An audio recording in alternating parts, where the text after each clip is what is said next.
Welcome to a Road Less Traveled podcast. I'm your host, Hilary Haron, and today we have with us Des Washington. Hi, Des. Thank you Hilary. for being here. Thanks for having me. So you're an entrepreneur extraordinaire. You've done all the things. You can say that, and I appreciate it. So tell us a little bit about what businesses you have right now. Okay, so right now I have Grumpy Burger Ladies, which is my burger catering business, home of the Smush Burger. And my oldest business is Dee's Craft Experiences, which is a bartending business, which was really thriving during COVID. Okay, and, yeah. Now we're just kind of doing private events and keeping it pretty simple on that end. But yeah, That's good. I do events. I don't really categorize that as a business, but it takes up so much of my time. I feel like it's an honorable mention. Yeah. That I still do a lot of like pop-up events and Like event management or like events for your companies? Event projection, and it will be for me and for others. Okay. So yeah, those I'll stick with those three. And you're at the Black Metro Chamber too, yeah? I am. Yeah, my day job is with the Fresno Metro Black Chamber of Commerce, working with other entrepreneurs, helping them get connected to resources that we all desperately need. That's pretty amazing, especially because I feel like people don't know what they don't know, and they don't know where to go. Yeah. I didn't know what I didn't know. You know, I definitely wasn't tapping into the resources that something like the Chamber has to offer prior to working there. And then you get there and you're like, I don't know what I don't know. And you're like, oh my God, all these things. Yes, all the things. Yeah. And I'm still just like I always joke, a hairdresser with bad hair because it's Stop. I still feel like, yo, I still need all of this. I need these classes that I'm literally hosting the panel for. Like, Well, sometimes you got to remind yourself, right? Like, heck yes. I mean, just like we'll jump right into the feelings. Sometimes it gets so discouraging and so isolating to be a business owner, especially if you're a sole proprietor. It feels like you're out on an island by yourself. What is that movie? Is it where he like Castaway? Draws where he draws the faces with on Wilson? the ball? Yeah. And you're like, I don't know what I'm doing anymore. Am I even good at this? Yeah. So sometimes you do need the reminder. Absolutely. And it's very much a blessing for me to be in that space because I think a lot of entrepreneurs also don't have entrepreneurial friends. One thing that I provide technical assistance to people. So that's like one-on-one assistance for your business and usually strategizing and talking about things. But a lot of times it's just like therapy almost. And I tend to forget that most people don't have anyone to talk to about their journey. Their families are like, well, that's crazy. Or do you think that'll sell? Or what about that idea is kind of weird or whatever. They're getting actually a lot of negativity from the people around them oftentimes, even their spouse or, you know, their kids are like, you love your business more than me. So Oh yeah, that's a real thing. I try to remind myself that I'm actually really blessed to be surrounded by other entrepreneurs all the time that I can like talk to. And that's why business networking is so important. That's a lot of what we do at the Chamber, creating that community for folks. And community is so super duper important. Super important. Because if we all just kind of did what everybody else did, it would be really super freaking boring. Yeah. So how did you get into Grumpy Burger Ladies? So The name is just... You know, I was the Grumpy Burger Lady already before this business existed. I remember. I actually thought you were a Grumpy Burger Lady at one point. I definitely am.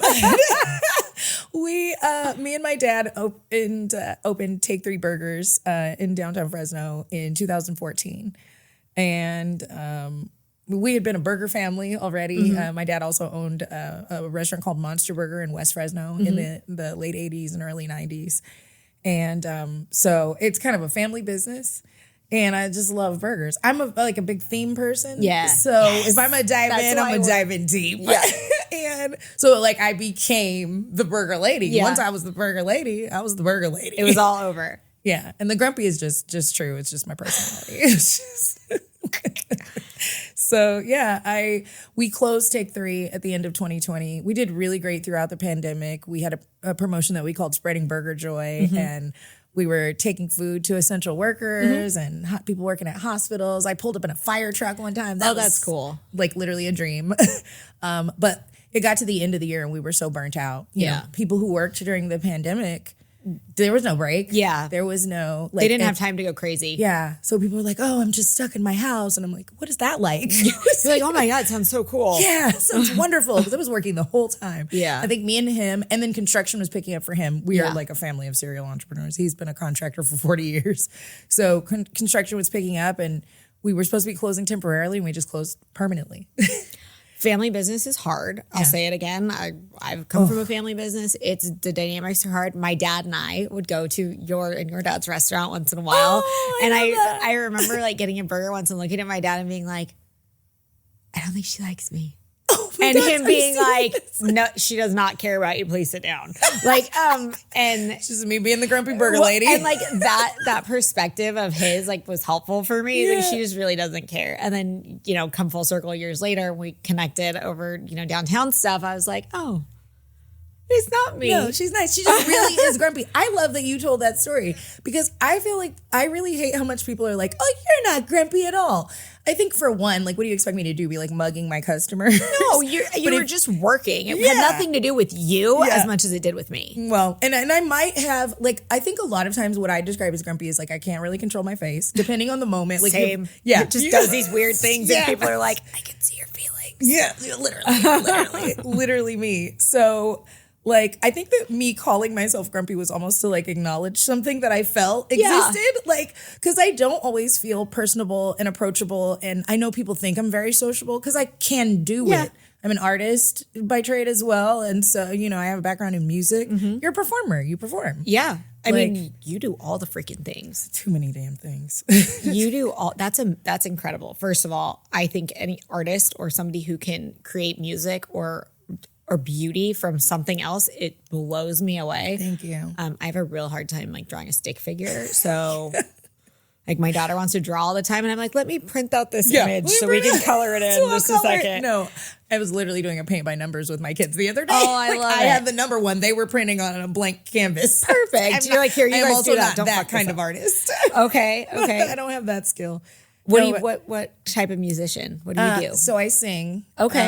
That I have heard. I'm a singer. I guess you could say by trade because I do still do a show occasionally. Mm-hmm. Mm-hmm. I used to be really insecure about having so many trades, doing so many things. You should own it. Be proud of it. It wasn't because I think there's this concept of the jack of all trades, master. Oh, don't worry. Sorry about the shoulds. Girl, I work on my shoulds as well. I work on that too. No, but I wasn't. I think it came off like I was a jack of all trades and a master of none. And that actually is a longer quote.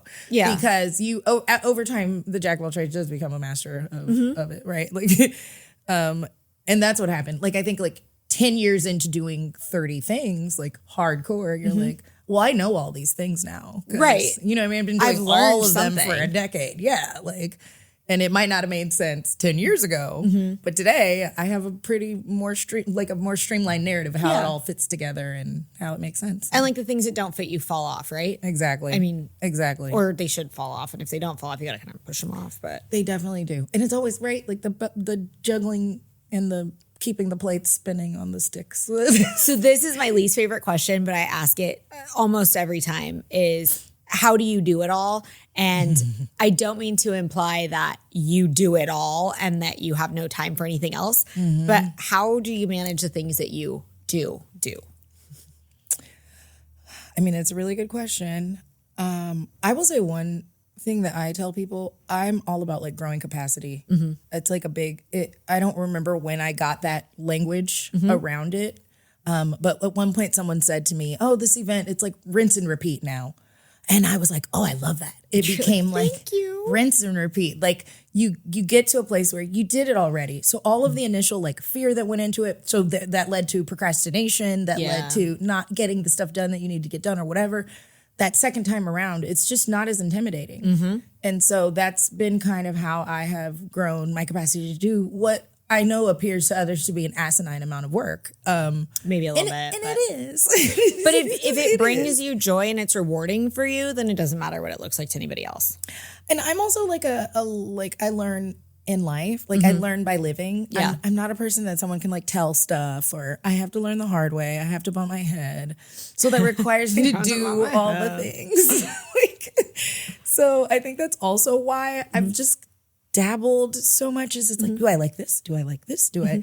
And you get to add it to your repertoire. And like you said, the things that don't work fall off, and the things that do become an asset to, you know what I mean? Like not everybody can sing and make burgers and like, valid, you know, and be mixing a cocktail while the burger's like, on the grill. You're like, look at this third arm that just appeared. Like, I think all the things that you do are super inspirational, and you have littles too. And I don't like the word balance. I don't, at least in my experience, feel like there's balance. I have to integrate. How do you manage that with, you know, raising a family? And I have my two babies and my bonus baby. So I'm a mom of 3, and I don't feel balanced at all, if I'm honest. Does any parent feel balanced? I don't think so. Why are people putting that out there? Why did tears like almost start to come right now when I said that? I was like, calm down. Yeah. Listen, that's what we're not doing today. I don't feel balanced.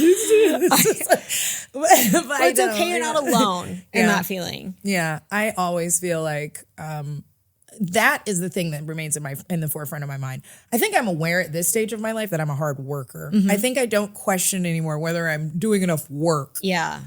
That's where the question always is am I doing enough as a mom? Am I doing enough for my household? Like, I have not cooked a single meal this week. I made breakfast once. That's it. And you're it's Thursday. Beating me. Yeah. Yeah. Right? Like, by a meal and a half, I think. Like, so, you know, that is like, but then like some weeks I'll wake them up and I have made them a meal and I made them tea. And you like cooked the actual bacon on the stove. You didn't throw it in the microwave kind of deal.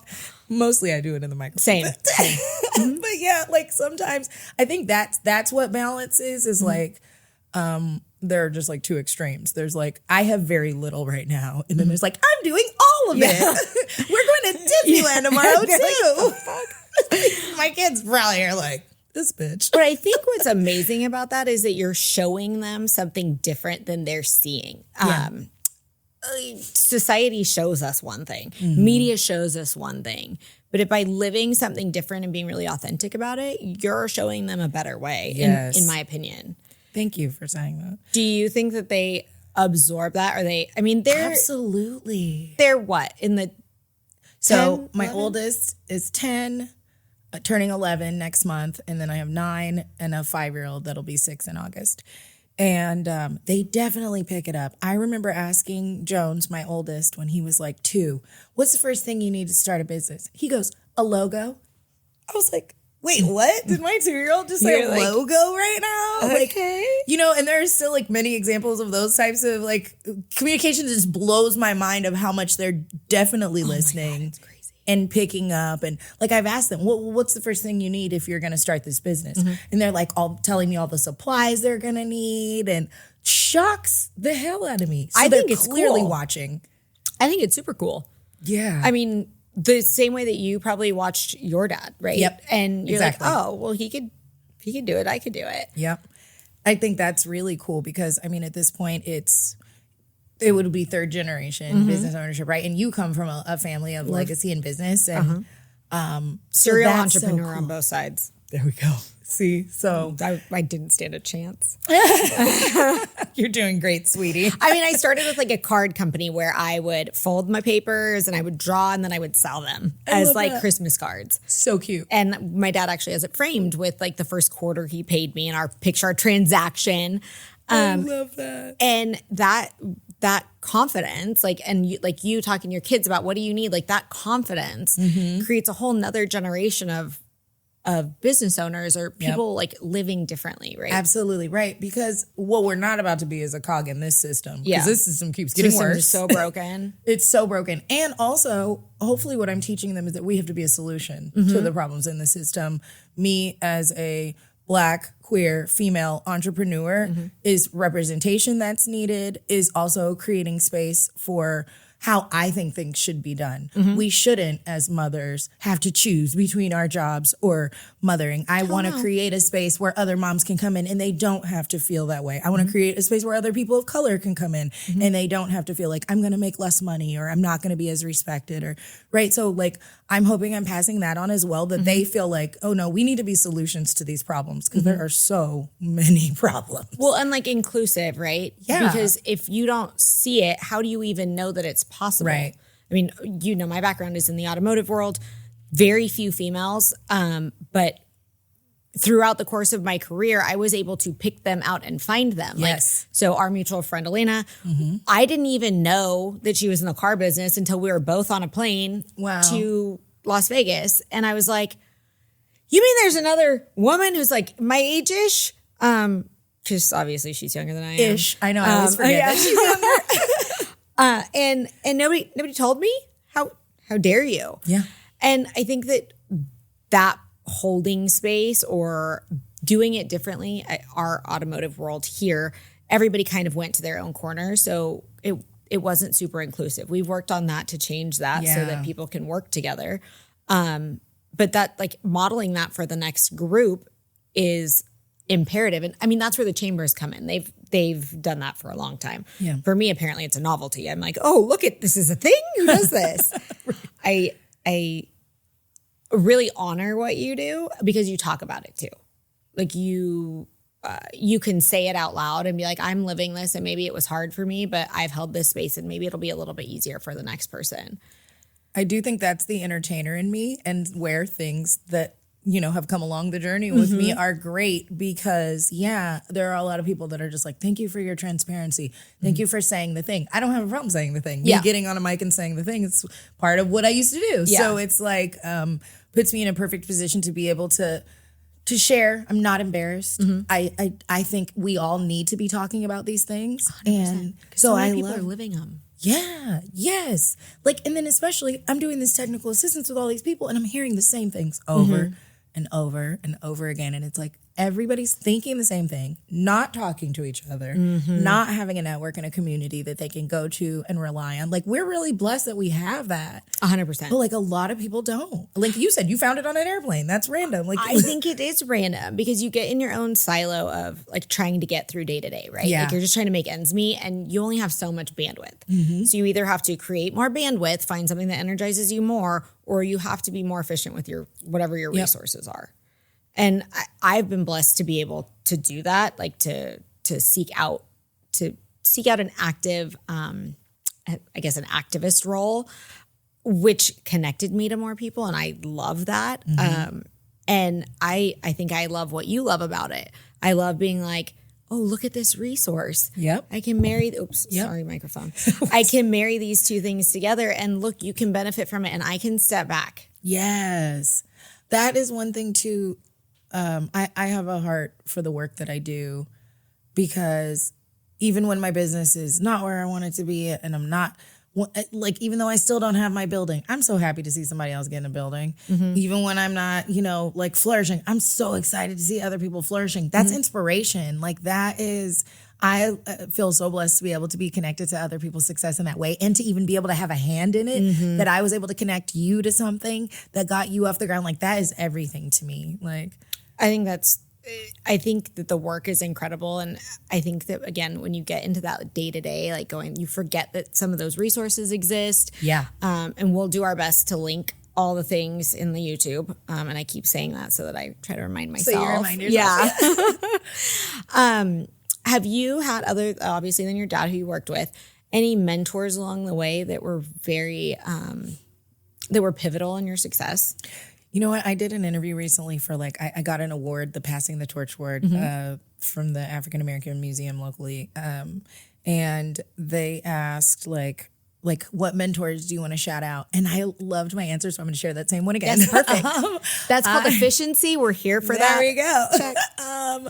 I was like, the women and the mothers. I specifically said mothers. And I know that that's really broad in general, but what I reflect on the most in terms of mentorship were women who I was watching do it all. You have kids. They were me. Yeah. You have kids. You have this business. I had a boss when one of my very first job right out of college was Fresno State. I worked in the vice president for administration office, and the vice president was Cynthia Matson.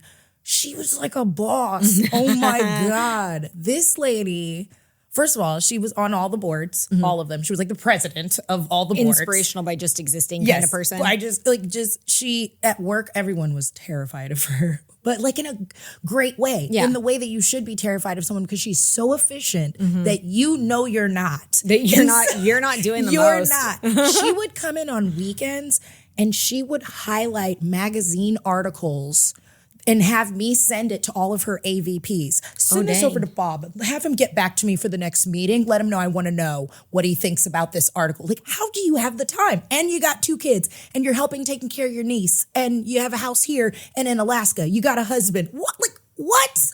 Right. And if you can do that with your time, what the hell am I doing over here? Literally. Like, So I'm like a 21-year-old kid that like should not have even been there. And I'm just like, you were there. That means you deserve to be there. But it was crazy, like to even have been part of that staff and to be able to watch her that young. Those are the types of things that still stick out to me. The mothers. And there's probably 10 other people that I could tell you the exact same kind of story that I just was like watching them in awe. Like, how do you do this? Well, you also don't stop being a mom, right? Like whatever you're doing, you still have 2 processes going. Yes. You have mom process. I'm still worried. I know that my kids are in good hands. I know that they're safe. I know, but are they? But at any given time, you can get a call that's like, Brigham busted her face. No, that's I'm in my a meeting. son. Finds every freaking surface with his head. Yeah. Every single one. Yep. I want to wrap the kid in bubble wrap. Literally. And you get that call on your phone from the school or from the daycare and you're just like, oh God, please don't be anything. Please be an automated message. Right. Please eat like a tummy ache instead. Yeah. Right. Please eat something simple. Something small. But you don't stop worrying. And then because that process is just so natural, and for some of us, it starts before motherhood and some after and some it never happens for. But for the most part, we have this other process going. And then we start to mother everybody and every situation. Yeah. Do you have a flip? Can you switch the flip the switch? You know what? I've been learning boundaries over the past year. Like boundaries has been my key word. I should have put that on this bracelet. Boundaries. We can go get boundary tattoos. I'm with you. Boundaries. Yes. Just put it right here. Back up. You see this? Yeah. Well, literally though, that's been I was in a workshop recently and she said, policies and procedures are what you put in place for business. Boundaries are what you put in place for personal. That's brilliant. And I was like, yes. And I'm bad at both. I get it. It's just like, because I'm a lover. So like I'm a Cancer. I've been nurturing and mothering people since before I had kids, unfortunately. I'm a Virgo, so. Yep, there we go. So I've been learning boundaries though. I've been learning that like, if I don't have them, then I'm a mental case and nobody wants that. Well, it's hard. Like when everybody comes with a straw, I've said this over and over. You can't pour out of a cup that's empty. So if everybody comes with a straw to your cup and then something comes by and knocks your cup over, you have to have some way to fill your cup back up, right? Oh, you gotta literally. Be able to stand I it back love up. the straws to the cup because I've definitely heard the cup analogy, but I've never thought of it in that way. If, oh my God, the straws coming into this cup. You're like back. I'm like, oh my God, please. From so many different silos and areas and communities, and let alone like my immediate circle and family and who I'm like literally obligated to. Like, well, and some things you can choose, right? You choose what you give your energy to, and then some things come in and they suck your energy. Like you plug a lamp into a wall and just sucks the energy out, and you're like, how the hell did you do that? I used to be really bad at recognizing that. I used to be really bad at going, this is sucking my energy and it's not even worthy of the energy it's sucking. I remember talking to another entrepreneur once and being like, oh, I need to get back to this message. She was like, why? We were like at drinks and she was like, why are you doing that right now? And it was the first time I had ever been like, why am I doing this right now? I'm at drinks with my friends. Why am I responding to a business inquiry? Like I barely set work hours for myself probably over the last couple of years. Like you will not message me at midnight because you were thinking about a question you had about your business. And now you are that for someone else. Like what you just said, like now I will take something from that. So you get to pass that on. Yes. I think having those people around you is so cool. Like, so good. That was Alex from KLSD. That told me that. Yep. Okay. She gave me the shadiest face. She was like, why? I was like, ooh, I needed that check. Yeah. You're like, okay, thank you. But also watch that face. Yeah. Like The thing's a weapon. No. No, I felt it. I was like, she is right. Why am I answering these messages back right now? Why? Well, and especially in the role that you're in, you can pass that on, right? Yes. Like, delegation, dude. That's another thing I've been working on. Delegation, or even like the wisdom, right? Like, get into your business, do your business. It can be your passion. I see it. Also, you have to re-energize yourself. Like, so how do you re-energize yourself? Don't say you plug yourself into a wall socket. I wish. God, if that were possible, then I literally would. I know. Be unstoppable. I would be like, nobody needs self-care. I got this plug. Yeah.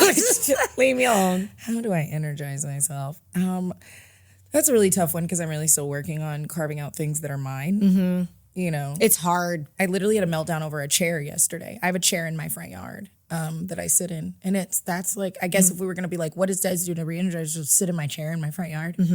And then like this cat sprayed my chair in my front yard. I had a whole meltdown and just like this orange cat pee. And then as I'm searching for like spray solutions, I'm seeing these like illustrations of pee coming out of like a cat's butt, which made me that much more upset than just like why butt cat spray on my chair. And why am I an artist? Why am I visualizing? I literally cried. It's your safe space, right? Like, yeah. So like, of course I would cry. I would cry too. My cat peed on our beanbag and we were almost catless. Yeah. Come on. Like, I hate to say it, but like questions like that are the ones that are hard for me because there's not a lot. There's not a lot that I have or do. Because there's, obviously we do a ton of things, right? You get your lashes done and you got to get your hair touched up and you got to, none of that's fun. I can take my laptop and my phone to all those things. Literally. And I work during a pedicure. Like none of this is fun. I mean, I guess snoring in the last chair, I'll give that. Yeah. Well, because they tape your eyes shut. I mean, that's a thing. That's a total thing. I inevitably fall asleep. So I'll give it that. But like, there aren't a lot of things that I do for me, sadly. I try to get out of town as often as possible. That has always been, I've always loved Fresno. I've always loved living in Fresno. I've never been one of those like, I hate Fresno. I can't wait to get out of Fresno people. I'm with you. But I think it's because I always realized that like there's so many things you can do around Fresno. I can drive to the mountains in 45 minutes and be away from here, be in a totally different temperature, climate, view. Like, or I can go to LA, I can go to the Bay, like I can be anywhere. You can go to people, you can go to nature. Yep. You can go downtown, you can go uptown. There's so many options. And so that's part of why I've always loved Fresno is like, you just get away when you need to get away. Like, does it have everything? No. But I get to create everything? No. And I get to be part of creating the everything, which I think is cool. And when I need to get away, then I get away. So that's a big priority for me. So with that in mind, what advice would you give little Des? Or even if that one's too hard, then what do you wish little Des knew that you know now? I wish little Des had patience. I am like barely learning patience. Does Big Des have patience? No. I am barely. I'm getting there though. I am realizing where rushing to decisions or response or, or is how it's negatively impacted me. And it has made me more probably skittish, even cautious, kind of like, I know better now. Yeah. I wish I could go back in time and teach my younger self to understand, just sit for a minute. You don't have to say anything. Enjoy the victory or have a little patience before you jump to the decision. Yes. Like in so many ways, patience is such a virtue. It makes your accomplishments sweeter. It makes it easier to deal in hard times when you like just sit. You don't have to do anything. You don't have to rush to like, I'm learning that. I actually hadn't thought about patience that way. And I think that is an imperative piece of advice. Like I wish people talked about that more. Like in good times, it makes them sweeter. And in hard times, it makes them maybe, I don't want to say easier, but you can deal better with whatever the hard is. Because when you're patient with yourself too, when something bad happens, you go, okay, well, what's happened like this before that I've already gotten through? And okay, so you can get through this too. Or, it's just like one time someone said to me, like, respond, don't react, because a reaction is something that you do immediately and out of emotion, whereas a response requires thought. I think of it in that same like way, like give it the time to do the thought part. Like the thought part is really important. I used to be very reactive. Yeah. Very like right to it. Like, well, and you give your brain the credit, right? Like I'm intelligent enough to think this through. yeah. Yeah. And because I've made a lot of rash decisions when I was young. We've all made some rash decisions. And But I again, reflect and you're learning, right? That's how you learn. I am learning. I am super grateful for your time and your transparency, and thank you for being here. Thanks for having me. It's a great conversation. Do you have a piece of advice that you'd like to share, kind of to wrap us up, about entrepreneurship, being a woman, a Black woman, queer woman, something that will help someone else maybe listening?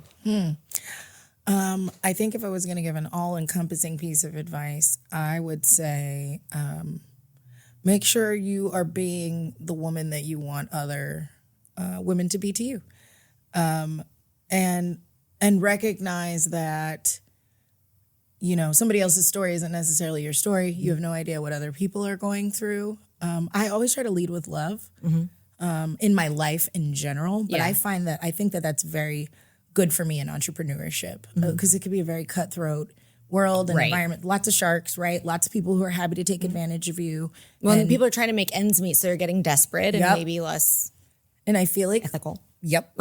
So I feel like leading with love and being considerate of others is like the advice that I would want to give to others. I think it's been the thing that keeps me going is that people know that I'm genuine. They know that like I care. Yep. And because I lead with that. Yes. And that just makes all the difference in the world, I think, in my business. I think that's like when the little miracles happen and, the doors you didn't expect to open up. And I think that's how that happens. So I would just say like. I love that. I think that's a fantastic piece of advice. Thank you. Thank you for sharing that with us. We're super lucky to have you as a resource especially in Fresno. And I encourage anybody to, seek you out at the chamber and tap you for advice if they need to. Thank you. As long as they do the other things they need to do to get access. That would actually be another little piece I would like to add. Please do tap into the resources. Everyone. We all need that. We all need that business support. I think a lot of times we get into this and think, oh, I don't need that anymore. I don't need this or that. Again, we don't know what we don't know. And like just conversations like this can like spark a thought that goes, I'm going to do this thing differently, or I'm going to approach this in a new way. I'm going to think about this in a new way. So get the help too. Like everyone needs help. Right. And there are people that are willing to share. So go get it. If it's there, if you have access to it, like DM me or whatever. No matter what level you're at, we all still need each other. Like, and we need that extra push sometimes, or that little piece of advice or whatever. You don't know what's out there for you. Don't stay in your silo. Right. Don't stay in your bubble. Because the answer is always no if you never ask the question. There we go. Thank you so much for being here. Thank you. A huge thank you to our incredible guests for sharing their stories, wisdom, and breaking down barriers with us. If you enjoyed today's episode, don't forget to subscribe and leave a review. Your support means the world to me and helps spread the word about the amazing women paving the road less traveled in male-dominated industries. If you have suggestions for a future guest or topic you'd like me to explore, please reach out on social media. I'd love to hear from you. Follow me on your favorite social platform for updates and behind the scenes. Keep pushing boundaries, challenging norms, and lifting each other up.